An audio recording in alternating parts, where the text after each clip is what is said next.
কবিতাৰ শিৰোনাম উদাস্ত কবিৰ সফৰ।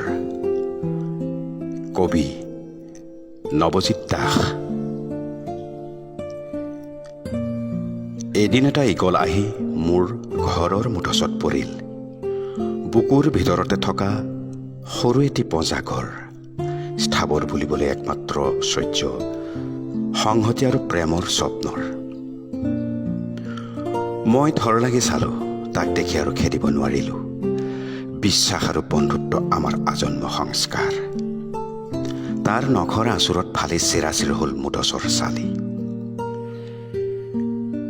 সি মূৰটো সুমুৱাই চকু দিয়াত ঠক ঠককৈ কঁপিব ধৰিলে চুকত থকা হাঁহ পোৱালি। তাৰ তীক্ষ্ণ দৃষ্টিৰ পৰা সাৰি নগ'ল চৰুৰ দাইল ভাত, বেৰত খুচি থোৱা চুৰীয়া কামিজ, টেবুলৰ কিতাপ বহি।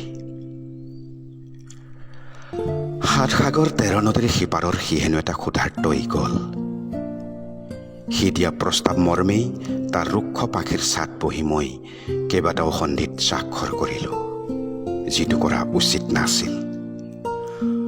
সন্ধিৰ চলনাৰে সি আহি থপিয়াবলৈ ধৰিলে মোৰ হাঁহ পোৱালিকেইটা।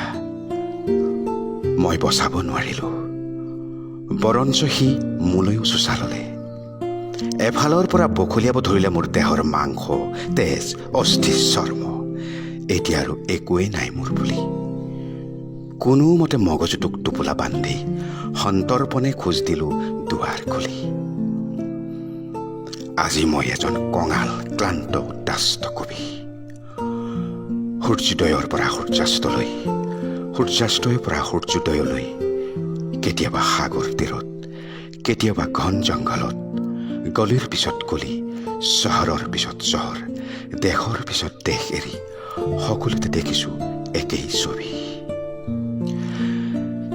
গাটো অকণমান হাত পৰিছে, তিয়ানজিনৰ পৰা এজাক বতাহ বলিছে।